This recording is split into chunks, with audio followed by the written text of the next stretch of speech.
Deep beneath the surface of America's largest reservoir, a pump is pulling water up from a depth the system was never built to reach. This project we were asked to complete by the Southern Nevada Water Authority Board of Directors to be in combination with the Intake 3 project, which would allow us to be able to access Lake Mead water and provide it to the community. Drawing from a level below the point where the whole thing is supposed to fail.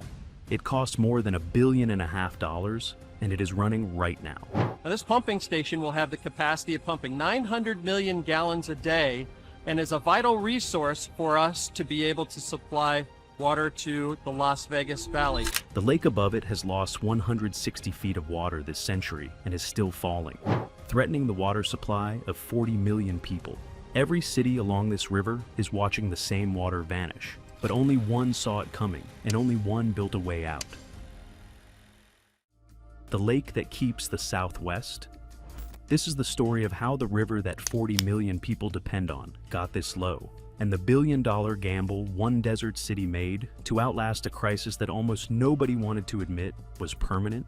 Let me show you what you're actually dealing with here. Lake Mead is the largest reservoir in the United States. It was last full in 1983. And here's the part that should stop you cold. It has not been full since, not once in more than 40 years. Since the year 2000 alone, the water level has dropped by roughly 160 feet. Picture that for a second. A wall of missing water, taller than a 15-story building, gone from the surface of a single lake. At full capacity, this reservoir held 26.1 million acre-feet. If that number means nothing to you, think of it this way. It's enough water to bury the entire state of Pennsylvania a foot deep. Today, the lake holds about 8.3 million acre-feet. That's around 30% of capacity. Roughly 2 out of every 3 drops that used to sit in this lake are simply not there anymore. And people need those drops, 25 million of them. Las Vegas pulls 90% of everything that comes out of its taps from this one lake. The farms of Arizona and California drink from the same source, and so does a large piece of northern Mexico. Hoover Dam, the wall that created this lake back in 1936, turns its water into electricity for 3 states. As the lake has fallen, that power has fallen with it, down by about 1/3 from when the lake was healthy, and it is still dropping. Now, here's the number that keeps water managers awake at night. At the very bottom of this reservoir, there is a line called Dead Pool. It sits at 895 feet above sea level. Drop below it, and the water sits too low to physically pass through the dam at all. No flow downstream, no hydropower. For every city and every farm that built its entire existence around what comes out the far side of Hoover Dam, dead pool is not a technical term on some engineer's chart. It is the end of the line. So, how does the biggest, most important reservoir in the country end up 2/3 empty? To understand that, you have to go back to a time when this whole system looked like the smartest thing America had ever built. A wall built out of desperation. In 1931, the country was on its knees. The Great Depression had put 1 in 4 Americans out of work, and the government was desperate for a project big enough to put thousands of people back on a payroll. What it chose to build in the Nevada desert was borderline audacious for its time, a thing the engineers themselves weren't entirely sure could be done. The Colorado River had spent decades terrorizing the Southwest, flooding towns in spring, running nearly dry in summer, completely unmanageable at any real scale. The answer was to wall it off inside Black Canyon, on the line between Nevada and Arizona. That wall became Hoover Dam. Construction started in 1931. At the peak, more than 5,000 workers were on site, laboring in canyon heat that regularly blew past 120 degrees. Over 5 years, they poured 3.25 million cubic yards of concrete, enough to lay a 2-lane road from New York all the way to San Francisco.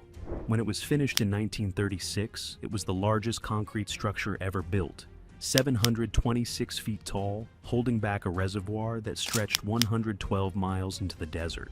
That reservoir is the same Lake Mead you just met. The men who built it earned 50 cents an hour, and 96 of them died doing it. But when the water finally started flowing, it changed everything. The dam runs Lake Mead's water through its turbines and generates around 4 billion kilowatt hours a year, with 55% of it going to California, 25% to Nevada, and 20% to Arizona. And that power, plus that water, is the only reason a string of cities out in the middle of a desert exist at the scale they do today. Phoenix, Tucson, Los Angeles, San Diego, and Las Vegas, which in 1936 was a dusty town of about 8,000 people, and today is a metro area of 2.2 million. None of that happens without the wall in Black Canyon. Take the lake away, and Las Vegas doesn't just struggle, it stops functioning entirely. Stop for a second here. If it's starting to sink in that a river holding up 40 million people and 5 major cities was quietly allowed to run this dry, that is exactly the thread this whole video pulls on. If you actually want to understand how that was allowed to happen, and not just hear that it happened, hit subscribe and stay with me, because the real reason isn't the drought at all. It's buried in a single document that almost nobody has ever read. The lease signed in the wettest years on record. Because here's the uncomfortable truth. This crisis wasn't really caused by the drought. The drought just exposed a mistake that was baked in from the very beginning. On November 24th, 1922, representatives from 7 states sat down in Santa Fe, New Mexico, and carved up the Colorado River between them. The deal, the Colorado River Compact, handed 7.5 million acre-feet a year to the upper basin states, another 7.5 million to the lower basin, and a later treaty promised Mexico 1.5 million on top of that. Add it up, and you get 16.5 million acre-feet, promised every single year, forever. Here is the problem, and it's a big one. When those men measured the river to decide how much water there even was to give away, they used flow data from 1906 to 1929, which happened to be one of the wettest stretches in the river's entire recorded history. Think about what that actually means. Imagine you sign a lease on an apartment you can only comfortably afford in the months you happen to pull a lot of overtime, and then you promise to pay that same rent every single month for the rest of your life. Then you build a family around it. You take on other bills that assume that rent is always doable. That is what 1922 was. They measured the river at its most generous, treated that generosity as the normal, permanent state of things, and then let 7 states and a whole civilization grow up on top of the assumption. The river's actual long-term average, measured across centuries of tree ring records, is closer to 13.5 million acre-feet. And since the year 2000, it has been running around just 12 million. So every year the paper promises hand out roughly 16.5 million acre-feet of water, and the river itself shows up with maybe 12. That gap, about a quarter of everything that was promised, simply does not exist. But the water still got delivered, for decades. So, where did the missing quarter come from? It came straight out of Lake Mead. The lake quietly became the region's savings account, except it was an account with nothing but withdrawals, year after year after year, and no real deposits to ever balance them out. Think about your own bank account for a second. If you spend more than comes in every month, the balance doesn't crash the first year, or the 5th. It just erodes quietly, while everything on the surface looks fine. And then, one day you check, and there's almost nothing left. That is precisely what has been happening to the biggest reservoir in the country, in slow motion, right in front of everyone. The slow drain. For a while, the drop was gentle enough to ignore. In the year 2000, Lake Mead sat near its historical peak, around 1,200 feet above sea level. By 2010, it had slipped under 1,100. Every dry year took a little more. Every wet year gave back a little less. Then, in 2021, it crossed 1,075 feet. And that number matters, because 1,075 is the line where the federal government formally declares a Tier 1 shortage and mandatory cuts kick in. When that happened, the pain was not shared evenly. Arizona took the hardest hit. 512,000 acre-feet gone, an 18% cut to its supply. Nevada lost 21,000, and Mexico lost 41,000. By 2022, the lake had fallen to its lowest point since the 1930s. Boat ramps ended hundreds of feet from the water. Marinas shut their doors. And things that had been underwater for decades started surfacing. A sunken World War II-era landing craft, old houseboats, even a human body stuffed inside a barrel. And this is not just a rough couple of years, which is the part most people get wrong. Scientists reading tree rings and ancient climate records say the dry stretch the Southwest is living through right now is the worst in at least 1,200 years. Sit with that number. Not the worst in living memory, not the worst since the dam was built, the worst in 12 centuries, going back to a time before there was a country here at all. The word they use in the official reports is mega-drought, and it is driven by heat that evaporates more water off the lake and shrinks the mountain snowpack that feeds the river each spring. In other words, the withdrawals kept coming, and the deposits got smaller at the exact same time. Below the shortage tiers sit the thresholds that really matter, the ones about power and survival. At 1,035 feet, you hit a Tier 3 shortage, and something physical happens.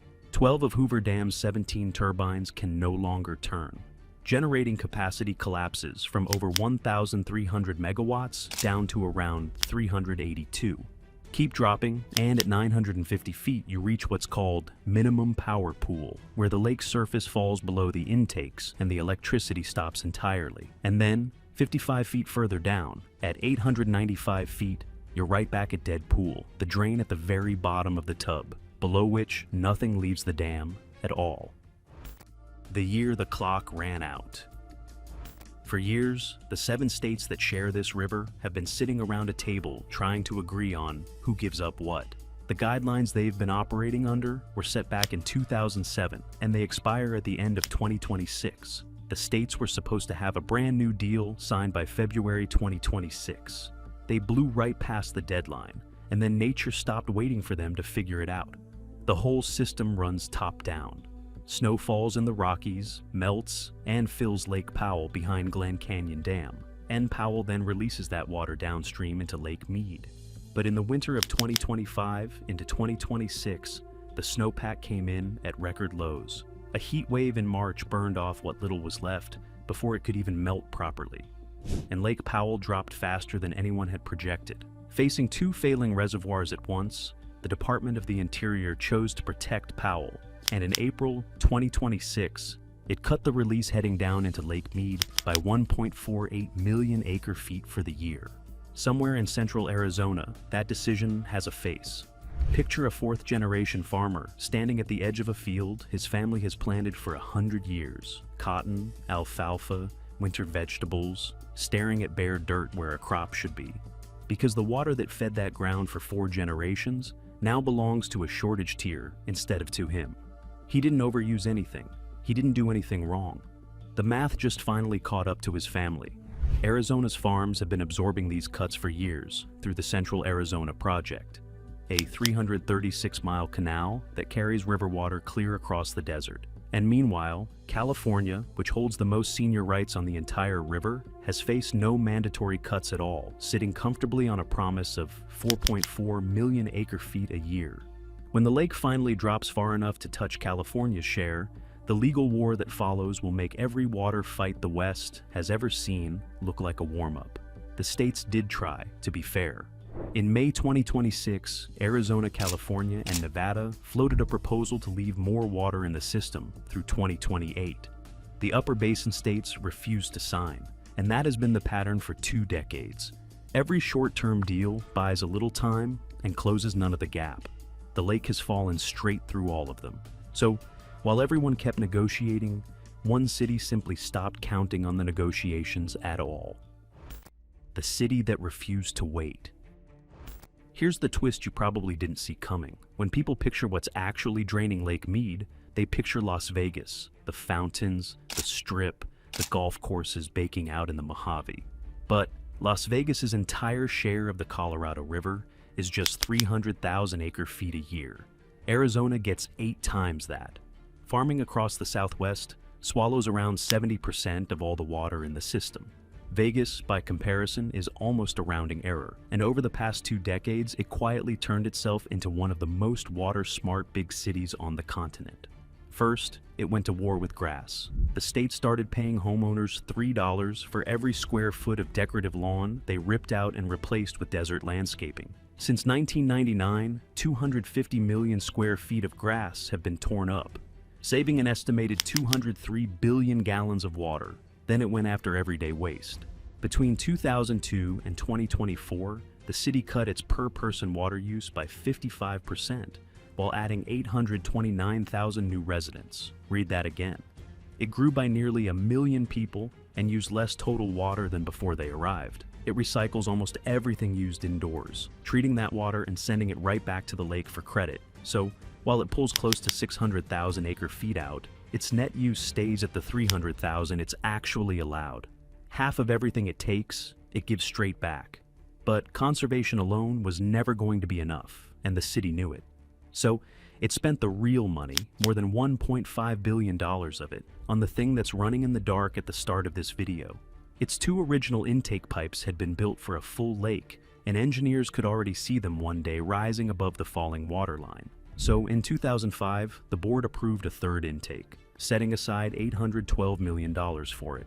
And in 2008, a 24-foot boring machine started chewing a 4.7-kilometer tunnel straight under the lake bed. It came online in September 2015. Then, to reach even deeper, the city built the low lake level pumping station. $522 million, finished in 2020, switched on in April 2022, able to move 900 million gallons a day and draw water from a depth of 875 feet. That is 20 feet below dead pool. Read that one more time. If the lake ever falls so low that Hoover Dam can't push water to Arizona, California, or Mexico anymore, this one city can still drink.